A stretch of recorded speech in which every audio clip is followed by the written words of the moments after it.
we're still getting new people. Okay, what else do I need to talk to you about? The quiz, the final exam I moved to Thursday. I felt like we needed one more day. It just didn't make sense to rush through the Renaissance period or skip over it. Not only because it's one of my favorite eras in musical history, but there's some beautiful music in there I want to show you today.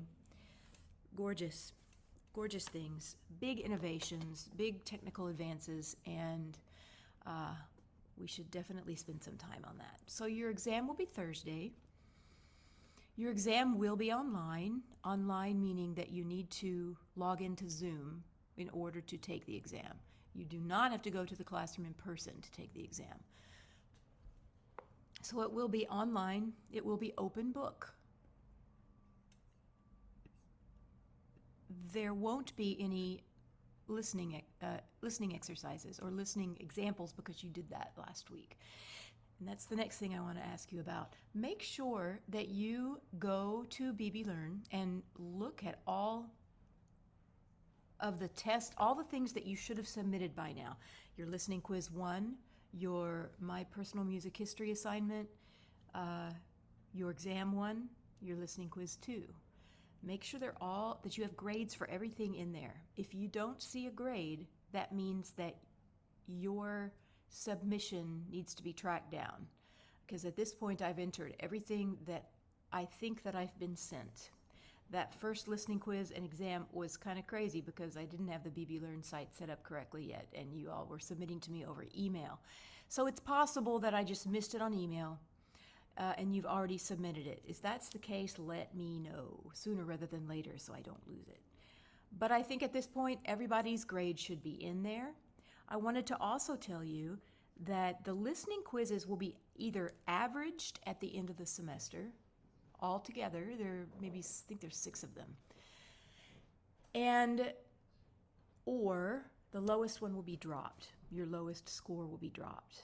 Some of you, either on the first or the second one, like one of them, a lot of you did really well on one of those listening quizzes, not so well on the second one.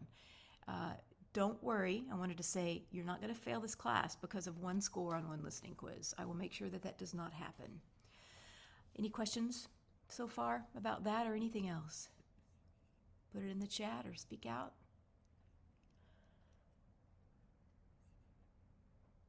Okay. Can't think if there's anything else. If there's anything else that anyone needs me to elucidate on or explain, I will just put it in the chat and I'll answer the questions. I think that's all I meant to mention to you before we get started. So I'm going to share my screen and start our discussion about the Renaissance period of musical coffins, lots of people dying. And when something like, this is another depiction of the Black Plague where Jews were being blamed for the plague. There had to be a spiritual reason for everything. And for some of these waves of the Black Plague, the Jews were blamed and burned. A precursor of things to come. Not a happy chapter in our in our humanity. Excuse me. All right, so here's what we've covered so far. We've been tracing polyphony as it moves through music history. Now, because of the Black Plague and because of some other things that were happening here in society, as always happens when there are times of trouble, society responds with growth spurts, with ideas about how to do things differently.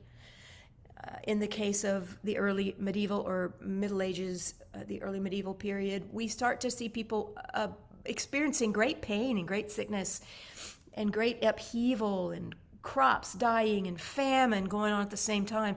And so they start questioning this idea of unanimous authority of the church. This idea that, if my family gets plague and dies, or if I lose everything because of a flood, or a famine that happens in the 12th or 13th century. It's because my family was sinful. Well, in times of great trouble, that doesn't hold water anymore. People started thinking for themselves. People started discovering new technologies, and secular culture was becoming more and more accepted. The separation of religion and politics we began to see in this period. There was a growing sense of realism. Sound, is it consonant? Is it dissonant? What mood does it evoke? And is there a conversation going on between instruments or between the singer and the accompaniment? What's going on in the background? Aaron Copland is a famous 20th century composer, suggested that we take three approaches to listening to a piece of music. Repetition is what needs to happen when you're listening to and analyzing a piece of music. Listening to it over and over again is important, because as Copland articulates here, the first time you listen to something you've never heard of before, he calls it the sensuous stage, or the sensuous plane. That's when music just washes over you. It's brand new. And you're just kind of getting a first impression. The second stage, or the second plane of listening, is what he calls the expressive. And that's when you maybe are listening to it a second or third time. You're hearing the lyrics, truly hearing the lyrics for the first time. And it's starting to sink in and have an emotional effect on you. And you may be starting to consider the composer's intent.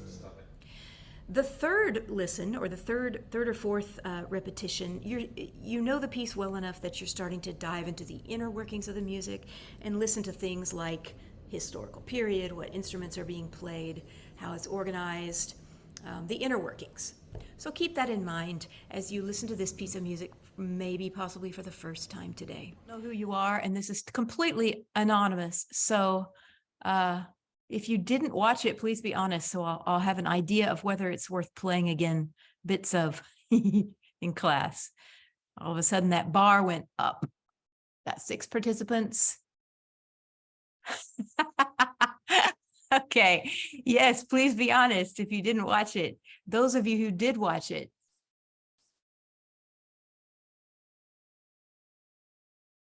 If you watched it very carefully, you 14%, you may want to go get a cup of coffee right now, because we're going to play this again. Enough people did not see it. But go ahead and see if you can answer some of these questions, okay? Let's just go through them pretty quickly, even if you didn't see the video. Which of the 4 following composers is not one of the leading figures of the classical era?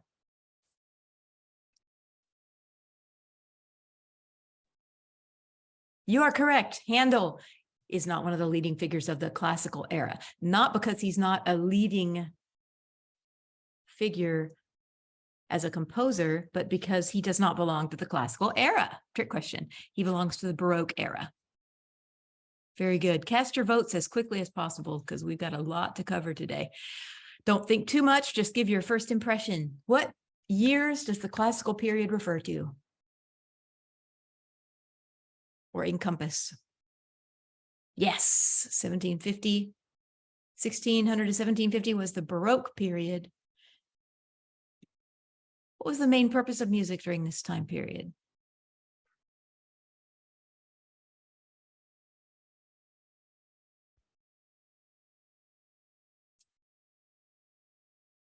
Correct. To please the patron who commissioned it. Which philosophical movement coincides with the classical period? Yes, you are correct. It is the Enlightenment. And we'll talk more about that in a second. Scholasticism was way back in the medieval period. So not that people in the classical period weren't scholastic, but that's not the intellectual movement that we're referring to here.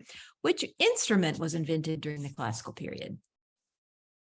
Or at least perfected and became very popular? Ooh, this is a close one. Give me a thumbs up if you can hear me. We don't have our usual posse this morning, but I'm glad that Spencer, Michael, and Frankie are here. Thank you. Thank you for coming in person. Okay.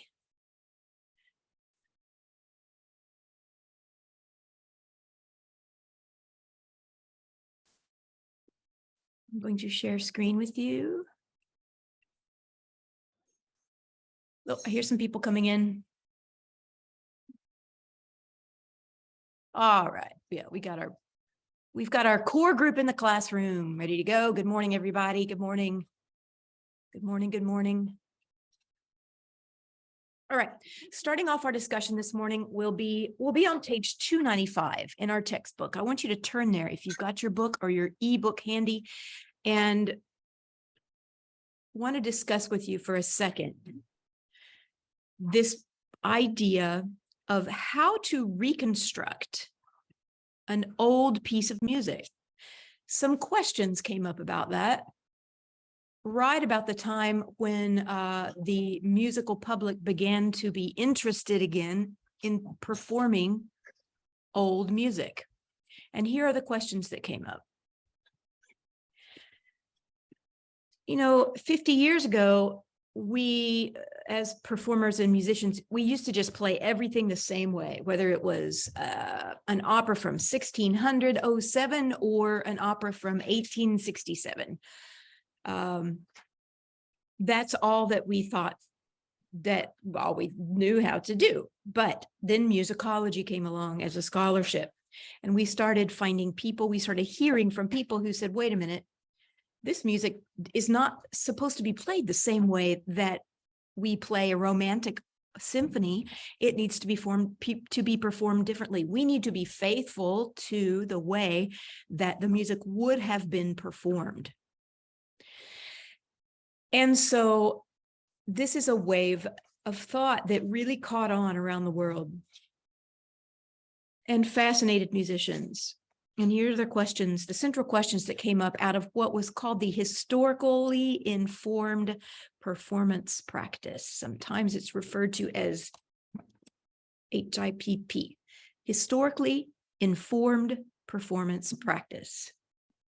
And suddenly everybody was trying to figure out how to play early music the way that it would have been performed. How do we, as performers, know how a piece of music would have been performed? What do we have to go on? What do we have to tell us? Obviously, there's no recordings. We've talked about this before in class. There weren't any recordings to listen to. There was barely any music. Certainly, music was kind of skeletal in the way that it was presented on paper or parchment, because it was understood that the performers and instrumentalists and singers were supposed to improvise a lot of the score. So how on earth do we know how it would have been performed? Somebody tell me in the chat. What do we have to go on? If you've got your textbook open at page 295.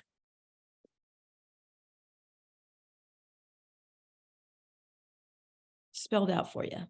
You skim through there.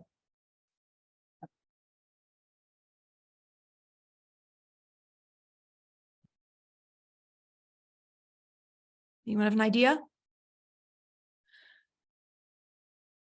The only thing that we have to go on are those little scraps of things that remain, of scores that remain, and historical treatises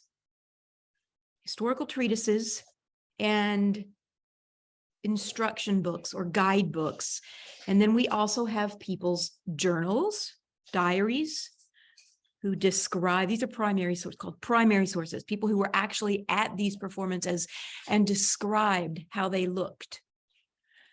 And the last thing we have is public press, like newspaper articles. Sometimes programs stick around so we can see how long a performance took and who the performers were, etc. That's pretty much it.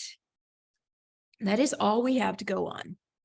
And we know through pictures and treatise books and instruction manuals what the performance instruments would have looked like. And we can now construct what those instruments would have been like and see the kind of timbres that they produced.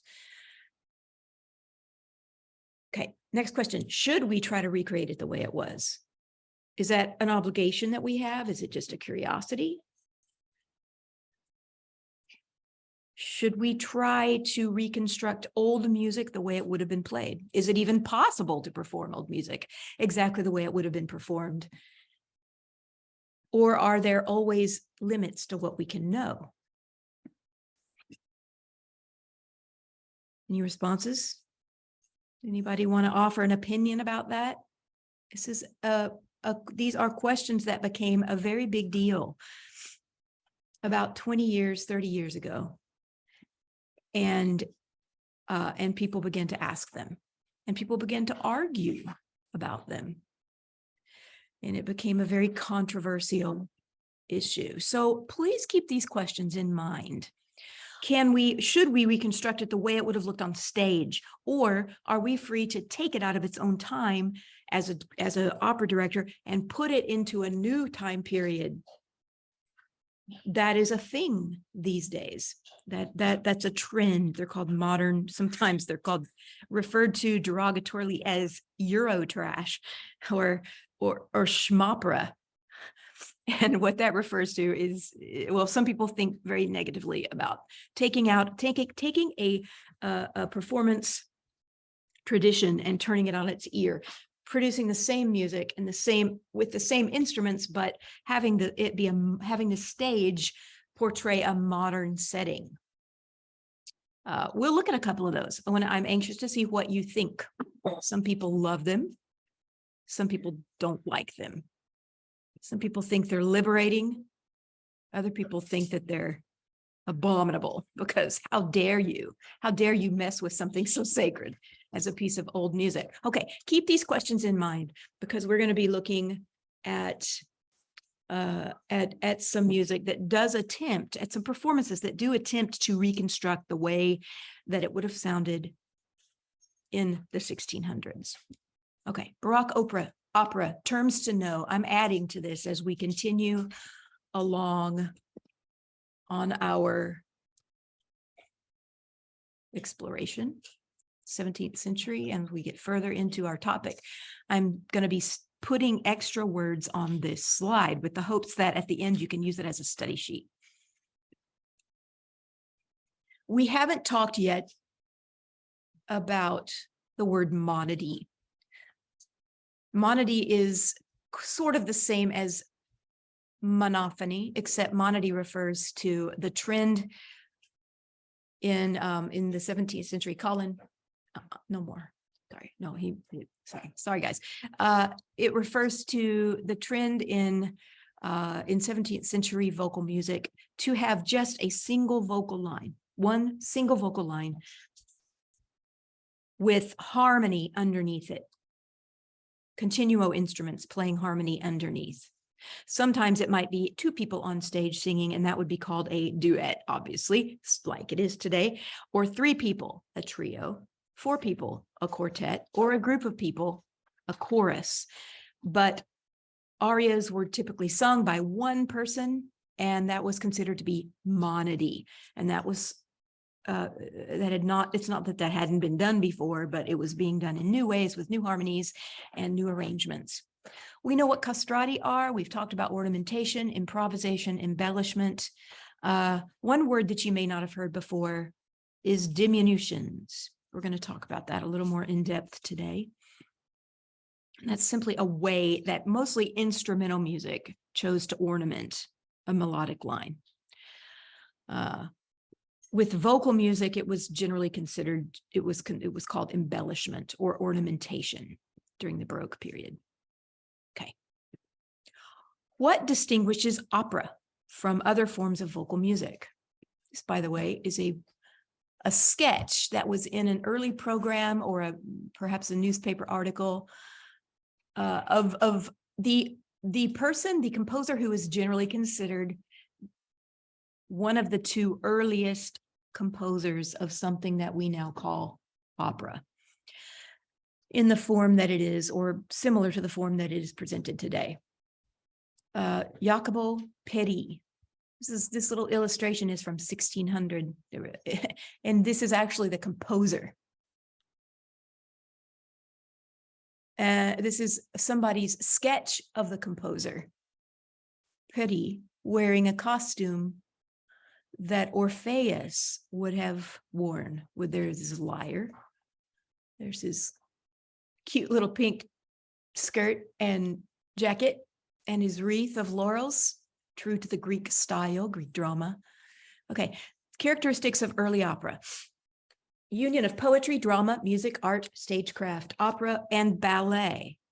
I would say, I'm going to add the word dance to this list because it brought everything together. It brought elaborate stage machinery in. And keep in mind, there was no electricity, of course, not even any lights during this time. So the things that directors and technicians came up with to depict things like oceans, for example, on a tiny stage were quite remarkable for the time. An opera can be described by continuous music. Even the dialogue is sung. It was performed with scenery, costumes, and action, as opposed to just being performed with a static singer. Okay, those are the three major points of differentiation between opera and other forms of vocal music. Here is his Jacopo Peri. You need to know what this name is associated with as a musician, because he will come up over and over again to those of you who end up performing with symphonies, especially even if you don't accompany operas in an orchestra pit, you will probably come across music of this era. There is only one existing score fragment of a very early opera. And as you will see quickly, there are more than one of operas during this time period that were based on a Greek myth, Orpheus and Eurydice. Jacopo Peri, and remember, the whole opera does not exist. It's only a fragment. It's only a fragment with a couple of pieces of music. But it was enough for us to understand and realize, as scholars and musicians, that this kind of situation that we're seeing here is brand new. What's new about it is that it's not a melody per se. It's speech. It's a new idiom. It's half speech, half song. And if an opera is through composed, that means it is sung from the top to the bottom or from the beginning to the end. It would be very, very boring if people just sang arias the entire 2 hours. We're going to need to break that up with some drama, with some action, with some conversations happening here and there. And this is the way that Jacopo Peri tried to achieve that. I'm going to read you a little bit of a description from your textbook on page 303. This is an example of the first recitative. It's called recitativo or stile recitativo, the recitative style sometimes. And this example shows how Peri followed his own prescription for the new style. The vertical boxes that you're seeing identify the syllables that are sustained or accented in speech. Let me repeat that.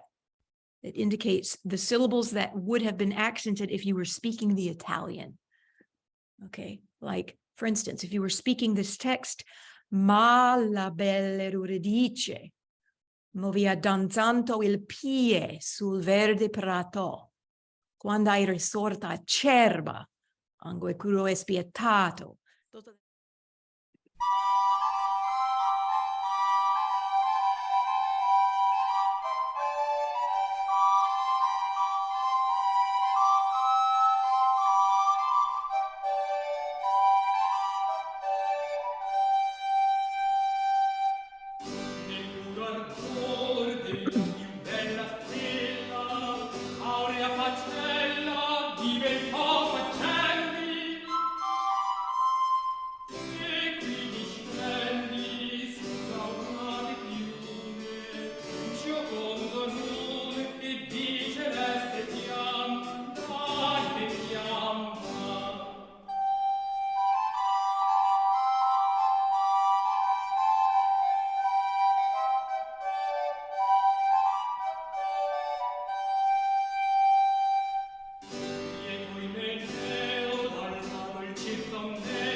Recorders and harpsichord. It's interesting combination of instruments to be interspersed with the vocal line. That, by the way, is called a ritornello. That's a term that you need to know. This is because it was continued all through the Baroque period and sometimes even the classical period before it was replaced with another concept. A ritornello is an instrumental refrain that continues to reoccur between the vocal lines or between stanzas of an aria. Other terms that developed: sinfonia was a little musical piece, a short, I should say, musical piece that served as a prelude and could be taken out of the score and performed on a concert, in a concert style. It didn't have to be performed, I mean, in just in the aria, in the context of the opera. It could be, it stood alone and it could be removed. All right. Lots of people wrote stories, operas based on this theme of Orfeo and Eurydice, based on this Greek myth. We're going to see a little bit of Monteverdi's. Why is Monteverdi's more important or considered more important than Jacopo Peri's Orfeo? Well, first of all, we have the whole thing. And secondly, it caught on. It became very, very popular. And it's still performed all over the world, all the time. So it's become one of those pieces of the canon that was prized and repeated and reproduced very often. As soon as people understood that musicians understood that they could actually repeat or reproduce an early opera.